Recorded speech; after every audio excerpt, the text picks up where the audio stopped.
Welcome to my spoiler review of Final Fantasy VII, which is really not going to be a spoiler review of the remake for Final Fantasy VII. It's going to be mostly a discussion about what happened in the story of the game and my overall thoughts on it, wrapping it up. So this video is going to be for people who have already beaten the game. So if you have not beaten the game before, check out my non-spoiler review. In that review, I go over like the gameplay mechanics, the differences between this and the old one, the graphic enhancements, the music, all of the aesthetic stuff, and the primary sort of gameplay mechanics, for lack of a better term, is all covered in that review. On this video, I want to talk about the story and what I think about it and where they could be going forward. So before we go any further, this is going to contain spoilers for Final Fantasy VII Remake and the end of the game. And for those of you who are still sticking around, who are like, well, I already beat the original, it is not the same. Final Fantasy VII Remake is a soft reboot / sequel. It's not just a remake of the original game. The original story of Final Fantasy VII is done. That's only going to be in the original video game from the PS1, which you can always download now on your Switch, your PS4, and on PC, where you can mod it to make it look a little bit cleaner and more modern. So go play that game if you want the original Final Fantasy VII canon. Also, there's also Final Fantasy Crisis Core and, of course, Advent Children, which cover more of the story, which I'm going to get to here in a minute. So that's the original Final Fantasy VII canon. This game, however, it takes place in a different timeline, but this timeline is tied into the original canon of the game. So again, you have been warned. It's different. Do not go any further if you have not beaten the game. Let's get to it. So as I said, I was deathly afraid of what they were going to do in this game because I did not want to play the Final Fantasy VII story again. Now I've played FF7 I don't know how many times. I know the story very well. I feel like it's one that I'm already familiar with. And one thing I was dreading is I didn't want to play the entire story again with a couple of extra scenes, which is what I thought we were going to get. And that's not what this is. The ending of Final Fantasy VII Remake, to me, totally changed everything. From now on, when they make the sequel to this game, because they're going to make it to multiple parts, it's not going to be the same story. So my interpretation of the ending, and there's obviously different theories going around and whatnot, because it is somewhat cryptic, okay?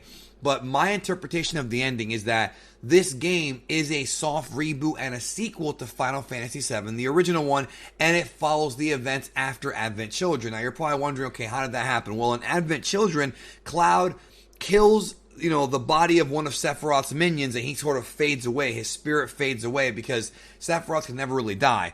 Well, in this version, Sephiroth is already aware that he loses to Cloud. He already knows that he loses to Cloud, and early in the game, they introduce the Whispers, and we find out that the Whispers are basically these, cosmic beings that are there to right the wrongs of the timelines being changed. So this game takes place in a different timeline. What happened was Sephiroth, after Advent Children, jumped over into this timeline and is now screwing around with Cloud's head. That's why he has PTSD.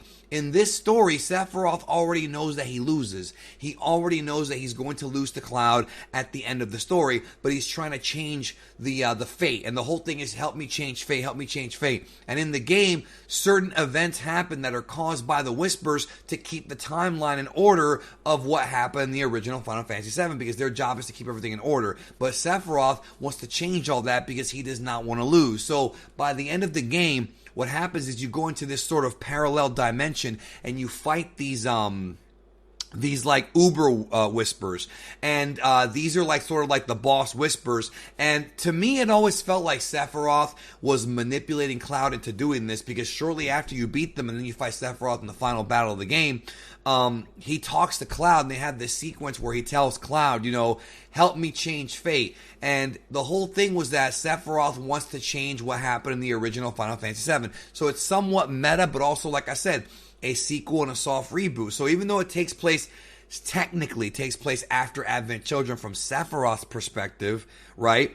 The game itself is just a parallel timeline, but it's going to be different. And at the end of the game, Aerith talks about how she can sense that, they have to go out and stop Sephiroth. So the goal is going to be in this game to actually put an end to Sephiroth once and for all. So, like I said, it's a sequel / soft reboot. So if you are a longtime fan of Final Fantasy VII, this game will reward you for being a longtime fan. If you played Crisis Core, if you watched Advent Children, if you've kept up with the lore and the story of Final Fantasy VII, you're getting essentially the same story with a bunch of twists and a different direction. And to me, that's brilliant. That is freaking brilliant, because I did not want to play the same game over again, which is what I thought it was going to be, just a modern version of the old game, like the Resident Evil remakes, which by the way, I loved.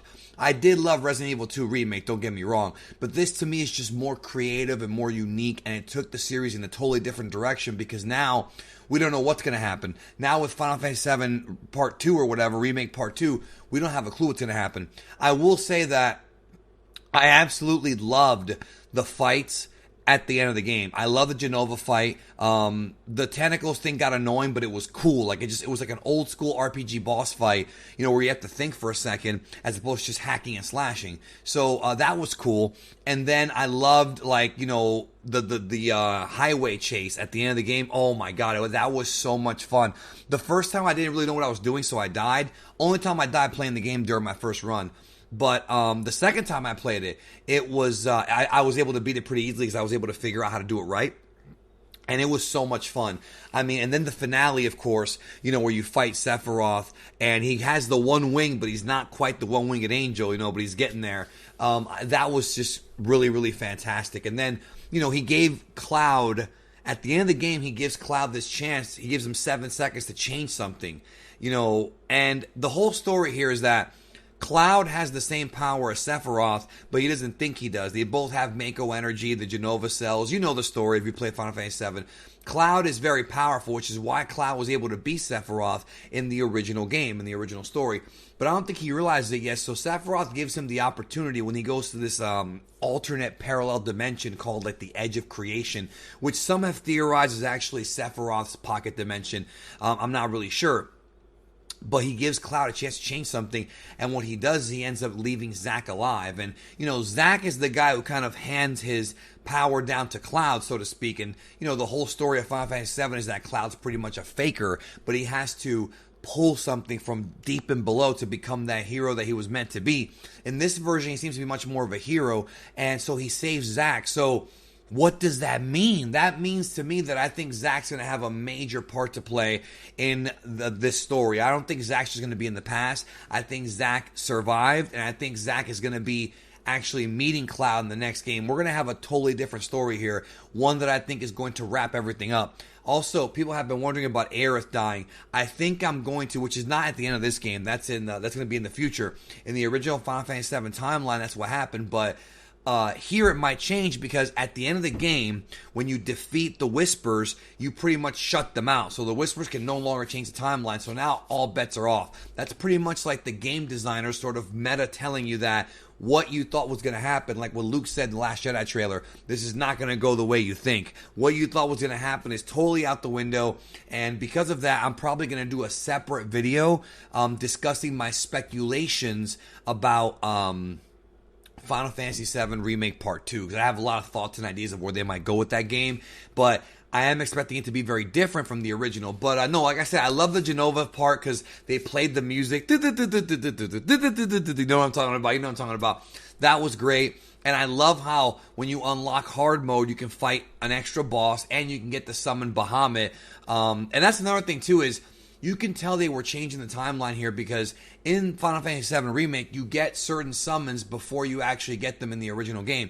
Shiva, I believe you don't get her till later in Final Fantasy VII, the original. I don't really remember too much, but I think it was on a boat where you get Shiva. The boat crossing the continents. I think that's where you get her. In this game, you get her in Midgar. So there's already changes being made to the story. The story is already changing, and the Whispers are trying to stop Sephiroth. They're not inherently doing anything wrong. When you beat them at the end, you're pretty much in a roundabout way helping Sephiroth. So now it's up to Cloud, Barret, Tifa, Aerith, and Red 13 to try to stop this guy once and for all. It's almost like Aerith sort of knows subconsciously that this is not the same Sephiroth, which means that the actual Sephiroth from that timeline, from the Final Fantasy VII Remake timeline, is probably in the Northern Crater. He's probably still there like he was in the original game, frozen in that, whatever that cocoon thing is, and he might have a part to play in the remake. So I do think that going forward, it's going to be similar to the original game, but there's going to be a lot of twists and turns that take the story in a new direction, which is exactly what I wanted. I did not want to play the original game. See, people have said it's like Kingdom Hearts and all that. Look, if you want to play the original Final Fantasy VII, you can get it on PC. You can mod it to make it look nice. Yes, it's turn-based. It's a different game. Like, people need to stop being so snobby about this. It's really pissing me off. Final Fantasy VII will always be Final Fantasy VII. This game, like I said, it's a sequel / soft reboot. You cannot compare the two games. You just can't, because they're different. They're very different games. But I do feel like going back and playing the original, taking in that story, because it is a very satisfying game, taking in the story and then continuing to play and then going and playing this one, or vice versa, you'll get a much more satisfactory version of the story. Crisis Core is another one that people will probably recommend to you, and Advent Children, which I did not like. I am not a fan of Advent Children, but it does sort of tell you sort of that Sephiroth is in a way kind of quasi-immortal, but maybe the ancients, the Cetra, have some kind of power to stop him. So we'll see where it goes. But overall, that is my thoughts on the spoilers for this game. What a great ending, and I feel like I understand if people are having issues saying, oh, I wanted to play the original game. Well, then go play the original game, dude, because it's still out there. And I know the graphics for the game are not what they were. It's PS1 graphics, so what can you do? But if you mod it for PC, it will obviously look better. But at the same time, come on. Like, it's a game from 1997. You can't expect it to look like the new one now. And I like the fact that the story's going in a different direction. I like that. I thought that was brilliant. I was not expecting that. And I'm very happy they're doing it. So let me know what you think. Thanks again. And we'll probably do a few more videos on this game in the future, because it's a big one, yo. It's a big one. We'll talk soon.